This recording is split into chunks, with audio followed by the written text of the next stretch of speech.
హిమాలయ యోగులు, శివయాన యోగులు అని ఒకళ్ళు ఉన్నారండి. వాళ్ళు ఏం చేస్తారు తెలుసా? ఏం చెప్తారంటే ఒక ఫార్ములా, మీ జీవితం ఎప్పుడన్నా తలకిందులైంది, ఏం చేయాలో అర్థం కాలేదు, ఆత్మహత్య చేసుకోవాల్సిన పరిస్థితులు వచ్చినాయి. అప్పుడు మీరు ఏం చేయాలంటే కళ్ళు మూసుకొని మీ జీవితంలో జరిగిన మధురమైన సంఘటనలన్నీ ఊహించుకోమంటారు. అర్థమైందా? అంటే మీకేదో పెద్ద ప్రమాదం వచ్చింది, ఏడుస్తూ కూర్చోవాల్సిన మీరు ఏం చేయాలా? కళ్ళు మూసుకొని మీ జీవితంలో ఎన్నో మధుర సంఘటనలు ఉంటాయి కదా, అవి ఓపెన్ చేయాలి. మన మనసు అనేది ఒక ప్రొజెక్టర్ లాంటిది. దానిలో ఏ బొమ్మ పెడితే అది ముందు వస్తుంది. ఇప్పుడు ఇక్కడ స్క్రీన్ ఉంది, అక్కడ అందులో అతను ఏ ఫైల్ పెడితే అది వస్తుంది కదా. అలాగే మీ మైండ్లో దుఃఖమన్న ఫైల్ పెట్టారు, మీ యొక్క శాంతం పోయింది. మీరు ఇప్పుడు హ్యాపీనెస్ అని ఫైల్ పెట్టండి, ఫస్ట్ శాంతం అవుతారు. అంటే కళ్ళు మూసుకొని ఏడుస్తూ కూర్చోవాల్సిన కళ్ళు మూసుకొని స్వీట్ థింగ్స్ గుర్తు తెచ్చుకోవాలి. ఉన్నాయా లేవా? ఉన్నాయి కదా. స్వీట్ థింగ్స్ అప్పుడు గుర్తు రావు, చావో. అప్పుడు ఎవడు రక్షిస్తాడా అని ఆలోచన వస్తుంది. స్వీట్ థింగ్స్ గుర్తు తెచ్చుకోవాలి అంటే అవి ఎప్పుడు రిపీట్ చేసుకుంటూ ఉండాలి. కానీ ఇద్దరం కలిస్తే ఏం గుర్తు తెచ్చుకుంటాం? నాకేం జరిగిందో తెలుసా, మా ఆయన ఏం చేశాడు తెలుసా, మా కోళ్ళు ఏం చేసింది తెలుసా, మా అబ్బాయి ఏం చేశాడు తెలుసా, మా వాడు ఏం చేశాడు తెలుసా, ఈ చెత్త తప్ప స్వీట్ థింగ్స్. ఎప్పుడు స్వీట్ థింగ్స్ షేర్ చేసుకోవాలి. అబ్బా ఆ రోజు ఏం చేసింది తెలుసా, అక్కడ ఏం చేసింది తెలుసా, లాస్ట్ టైం కాశీ వచ్చినప్పుడు ఏం చేసింది తెలుసా, ఇవే షేర్ చేసుకోవాలి మీరు. అప్పుడు అవి సిద్ధంగా ఉంటాయి. అప్పుడు మీరు శివయాన యోగులు ఏం చెప్తారంటే, మీరు దుఃఖంలో ఉన్నప్పుడు, వేదనలో ఉన్నప్పుడు, భయంలో ఉన్నప్పుడు, ఆందోళనలో ఉన్నప్పుడు, కోపంలో ఉన్నప్పుడు కళ్ళు మూసేయండి. ఒక్కసారి ఆ స్వీట్ థింగ్స్ గుర్తు తెచ్చుకోండి, వాటిని ఒక్కసారి రీకలెక్ట్ చేసుకోండి, మీరు శాంతపడండి. అప్పుడు అభయం దొరుకుతుంది. ఓకే, కీ దొరుకుతుంది. కీ అక్కడే ఉంటుంది. అప్పుడు ద్రౌపదికి కనిపించింది, అవునమ్మా నిజమేనమ్మా, వీఆర్ రాంగ్. వెంటనే ఆమె ఏం చేసింది? మీరు రాంగ్ అన్నారు కదా, మీ నోటితో ఒప్పుకున్నారు కదా, అంటే ఏదో అధర్మం జరిగినట్లే కదా. జరిగిందమ్మా, అయితే నేను ఇప్పుడు వెళ్ళి కృష్ణుడి యొక్క నారాయణ సైన్యాన్ని తీసుకొస్తాను, ఆయన్నే న్యాయం చెప్తాడు అందామె. మరి కృష్ణుడు ఇప్పుడు రావచ్చు, ఇందాక రాకూడదు. ఎందుకంటే ఇందాక ధర్మరాజుని మధ్యలో ఉన్నాడు, ఇప్పుడు రావచ్చు. ఇప్పుడు అధర్మం జరిగిందని ఈయన ఒప్పుకున్నాడు కాబట్టి ఇప్పుడు ఆయన సైన్యం వచ్చేయచ్చు. అందుకని ఆయన ఏం చేశాడు? అంత దూరం వద్దమ్మా, అంత దూరం వద్దు, డీల్ చేసుకుందాం అన్నాడు. గుర్తుపెట్టుకోండి, ఏమన్నాడు?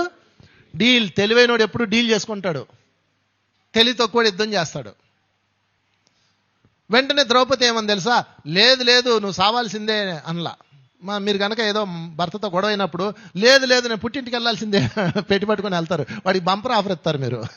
అలా ఇవ్వకండి. మావిడ ఎప్పుడు పోదు సార్, ఎంత ప్రేమ అనుకున్నా, కాదు డీల్. ఇక్కడే ఉందలేవయ్యా. Deal deal. ద్రౌపది ఏం చేసింది తెలుసా? సరే డీల్ ఏంటి అందే. చూడండి ఆయన ఏమన్నాడు? అమ్మ ఇప్పుడు వద్దులే, యుద్ధాలు గట్రా ఎందుకు, డీల్ చేసుకుందాం. నేను డీల్, నీకు డీల్ ఏంటి? 3 వారాలు. సరే ఇవ్వు అందే. మొదటి వారం కోరుకో. మొదటి వారం నా భర్తను ఇడిపించాయి. ఓకే, ఇడిపించేసి ఆ ఫైల్ తీసుకొని చింపేశాడు. వీళ్ళు దీనికోసం సంవత్సరం ప్లాన్ చేశారు, ఈ ప్రాజెక్ట్ కోసం. 1 సెకండ్లో చింపి పాడేశాడు. ఎందుకని ఇప్పుడు చింపపోతే ఆ యుద్ధం జరుగుద్ది. రెండో డీల్ ఏంటి? రెండో కోరిక ఏంటి? వాళ్ళ రాజ్యం, వాళ్ళ సంపద వాళ్ళకి ఇచ్చేయి. చింపేశాను, ఇచ్చేసాను. 3వ కోరిక ఏంటి? నాకు అక్కర్లేదు అంది. ఏమంది?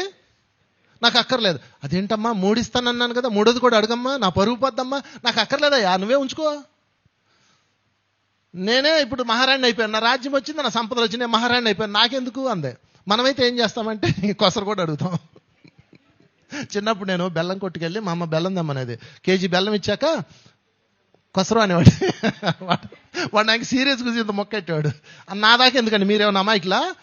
ద్రాక్ష పళ్ళు తీసుకుంటారు కదా, వాడు తూకం వేస్తాడు కదా 1/2 కేజీ, మీరు ఎందులో పండు తీసుకొని తింటారండి? మీ తట్టలో తీసుకోరు, వాడి తట్టలో తీసుకుంటారు. అవునా కదా? మహానుభావులు, మనకు కాక ఎవడికొస్తుంది మోక్షం? చెప్పలు కొట్టుకుందాం మనం. కానీ ద్రౌపది ఏమందంటే, నో ఐ డోంట్ వాంట్. చూడండి, చెయ్యి జాచటంలో ఎంత హీనమైన స్థితి ఉంటుందో ద్రౌపది యొక్క ఎగ్జాంపుల్. చెయ్యి జాచాల్సిన అవసరం లేదు, ఎప్పుడు అవసరం అప్పుడు తీసుకోవటం వేరు, జాచటం వేరు. నాకు 2 ఇచ్చేసావు, నా 2 అయిపోయింది, నువ్వే ఉంచుకో అందే. ఆయన బతిలాడాడు, అమ్మ నా పరువు బద్దమ్మా, నువ్వు ఇప్పుడు వరం తీసుకోకపోతే ధృతరాష్ట్రుడు ఇస్తానన్నా కాదని కాలదని నింది అంటాడు, నా పరువు బద్దమ్మ, తీసుకోమ్మా. అక్కర్లేదు, ఉంచుకో అందే. అది ఉమెన్ అంటే. చేపలు కొట్టండి, women, the legend of the women. ఆమె చూసారా, ఆమె అది ఎలా సాధించింది? శాంతముతో. ఆ రోజు జోదం రద్దయిపోయింది, వాళ్ళ రాజ్యం వాళ్ళకి తిరిగి వచ్చింది. మళ్ళా రెండోసారి జోదం జరిగింది. అది మహాభారత కథలో రెండోసారి జరుగుతుంది, మొదటిసారి కాదు. రెండోసారి మరలా వాళ్ళని పిలుస్తారు. పిలిచినప్పుడు ఎందుకు పిలుస్తారంటే మీరు జోదం అనగానే అదేదో ప్యాకాట్ అనుకునేవాళ్ళు కాదు. దౌత్య క్రీడ అంటే ఒక రాజ్యం ఇంకో రాజ్యంతో కలవాలి అంటే క్రీడ ఆడాలి. ఇప్పుడు మనం పాకిస్తాన్ ఇండియా క్రికెట్ ఆడుకోమా, అలాగనమాట. అంతేగాని అది ఏదో ప్యాకాట్ కాదు. మీరు అనుకునే ధర్మరాజు దాన్ని వీక్నెస్తో ప్యాకాట్ పాడు చేశాడు కాదండి. అది దౌత్య క్రీడ ఆడాలి. ఆయన వాళ్ళు పిలిపిస్తారు. ధృతరాష్ట్రుడు పిలుస్తాడు. వాళ్ళు పెడితే వాళ్ళు పిలిస్తే వెళ్ళరు. మెయిన్ కింగ్ పిలుస్తాడు, మీ రాజ్యం నుంచి మా రాజ్యంకి ఆటకు రావాలి అని. వెళ్ళకపోతే అది శాంతి ఒప్పందం ఫెయిల్ అవుతుంది. అందుకని మరలా వీళ్ళందరూ వెళ్ళి ధృతరాష్ట్రుడి దగ్గరికి వెళ్తారు. ఇప్పుడు వాళ్ళందరినీ మేము ఎంతో ప్లాన్లు వేసి వాళ్ళని లాక్ చేస్తే నువ్వు సర్వనాశనం చేసావంటే మీరు ఎవర్రా ద్రౌపది జోలి వెళ్ళమందే అన్నాడు ఆయన. మీరు ద్రౌపది జోలి వెళ్ళకుండా ఉంటే నేను కాముకుండేవాడిని కదా, మీరు ఎందుకు ఒక స్త్రీ జోలి వెళ్ళారు అని చెప్పి ఆయన తిడతాడు. సరే ఈసారి మళ్ళా పిలువు అంటాడు. నేను పిలవను అంటాడు. నువ్వు పిలవకపోతే ఇప్పుడు ఏం జరుగుతుందో తెలుసా? వాళ్ళు నీకు ఇప్పుడు బ్యాడ్ ఇమేజ్ వచ్చింది. మనకి ఒక స్త్రీని అవమానించారు, అధర్మ గేమ్ ఆడారని బ్యాడ్ ఇమేజ్ వచ్చింది. వాళ్ళు రాజులందరినీ కలెక్ట్ చేసుకొచ్చి మన మీద యుద్ధం చేస్తారు. ఆ తర్వాత నీకు ఇంకా చెప్పకూడే అని చెప్తాడు. సరే పిలుస్తాను కానీ పందెం ముందే అనౌన్స్ చేయండి అని చెప్తాడు. అప్పుడు పందెం ముందే అనౌన్స్ చేస్తారు. ఏంటంటే 12 సంవత్సరాల అరణ్యవాసము, 1 సంవత్సరం అజ్ఞాతవాసము. ఈసారి ద్రౌపది జోలి వెళ్ళమని వీళ్ళు ప్రామిస్ చేశాక అప్పుడు రెండోసారి పిలుస్తారు. రెండోసారి పిలిచినప్పుడు మళ్ళా జూదానికి బయలుదేరతారు. ద్రౌపది వీళ్ళందరూ గొడవ పెడతారు, నువ్వు వెళ్ళొద్దు ఇప్పుడు వెళ్ళొద్దు అని. ఏమంటారు తెలుసు ధర్మరాజు?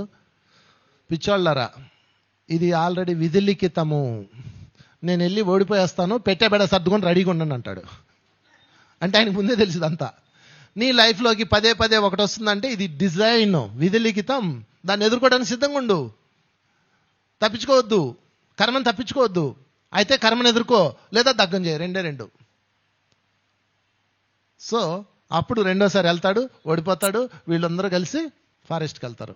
సో మొదటి దానిలో ద్రౌపది పరిచారక అవ్వకుండా ఆమెను కాపాడింది ఎవరు? ఆత్మలో అభయము. ద్రౌపదికి ఐడియా రావడానికి కారణం ఎవరు? ఆత్మలో శాంతము. అంగుళీమానుడికి మోక్షం రావడానికి కారణం ఎవరు? ఆత్మలో శాంతము. చూడండి ఎంత క్లియర్గా ఉందో. ఎవడు చెప్పక్కర్లేదు డెఫినేషన్, గురుగారు క్లియర్గా ఇస్తాడు. కనుక ఈ రోజు నుంచి మనం 2 రూల్స్ పాటించాలి. ఏంటది? శాంతము. ఎందుకు శాంతము లేదు నీకు? ఎందుకు ఉరికిపోతున్నావు? ఎందుకు అరుస్తున్నావు? ఎందుకు వాడాలా వీడాలా అంటున్నావు అంటే నువ్వు సరిగా లేవు. ఎక్కడ సరిగా లేవు? ధర్మంలో లేవు. ఎందుకు ధర్మంలో లేవు? జ్ఞానం లేదు. ఎందుకు జ్ఞానం లేదు? ధ్యానం చేయట్లేదు.